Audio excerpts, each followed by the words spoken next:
মাত্র কয়েকদিন আগেই মার্কিন প্রেসিডেন্ট ডোনাল্ড ট্রাম্প ভারতের প্রধানমন্ত্রী নরেন্দ্র মোদীকে ৭৫তম জন্মদিনের শুভেচ্ছা জানালেন। বার্তায় ছিল উষ্ণতা, ছিল সম্পর্ক আরো দৃঢ় করার ইঙ্গিত। কিন্তু শুভেচ্ছা সেই মিষ্টি ভাষা বেশি দিন টিকল না। কয়েকদিনের মধ্যেই ট্রাম্প একের পর এক কঠোর সিদ্ধান্ত নিয়ে দিলেন ভারতের উপর চাপ।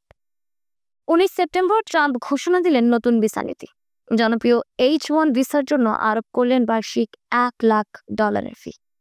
এর সরাসরি আঘাত ভারতের তথ্য প্রযুক্তি খাতের উপর, যে খাত থেকে প্রতি বছর বিলিয়ন ডলার রেমিটেন্স আসে।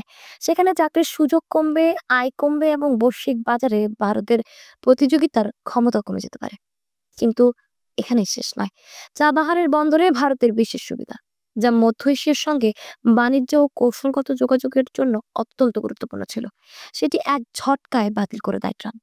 ভারতের বহু বছরের ভূ রাজনৈতিক পরিকল্পনা ভেঙে পড়ে। ঝুঁকিতে পড়েছে প্রায় $৫০ কোটি বিনিয়োগ। অন্যদিকে ট্রাম্পের আরেকটি ঘোষণা যেন ভারতের ভাবমূর্তিতে কালো দাগ টেনে দিয়েছে। ভারতকে তালিকাভুক্ত করা হয়েছে মুখ্য মাদক পরিবহনকারী দেশ হিসেবে। চীন, পাকিস্তান আর আফগানিস্তান সহ আরো ২২টি দেশের সঙ্গে ভারতের নাম উঠে এসেছে। আন্তর্জাতিক অঙ্গনে এটি ভারতের জন্য একটি বড় ধাক্কা।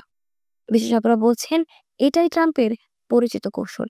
ভালো পুলিশ, খারাপ পুলিশ, প্রথমে প্রশংসা, পরে হঠাৎ গঠন নীতি। এই কৌশলে প্রতিপক্ষকে বিভ্রান্ত করে নিজেদের স্বার্থ বাস্তবায়ন করাই মূল লক্ষ্য। ভারতের ক্ষেত্রেও ট্রাম্প ঠিক সেটাই করেছেন।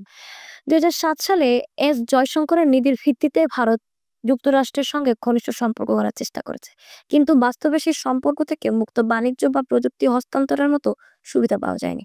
বরং আমেরিকার শুল্ক নীতিও কড়াকড়ি ভারতে বিনিয়োগকে নিরুৎসাহিত করেছে। ট্রাম্প বারবার ভারতকে প্রলোভন দেখিয়েছেন, কারখানা হস্তান্তরের কথা বলেছেন, কিন্তু বাস্তব চিত্র ভিন্ন।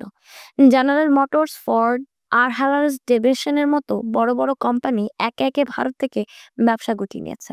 নতুন বিনিয়োগ আসেনি, বরং পুরনো শিল্প হারিয়েছে ভারত। সব মিলিয়ে ট্রাম্পের সাম্প্রতিক পদক্ষেপগুলো দেখিয়ে দিয়েছে ভারত ও আমেরিকার সম্পর্ক যতটা দৃঢ় ও নিরাপত্তা মনে হয়, বাস্তবে তা ততটাই ভঙ্গুর। শুভেচ্ছা ও প্রশংসার আড়ালে লুকিয়ে আছে চাপ, শর্ত আর কৌশল। প্রশ্ন এখন একটাই, মোদী সরকার এই চ্যালেঞ্জ মোকাবিলায় কতটা প্রস্তুত?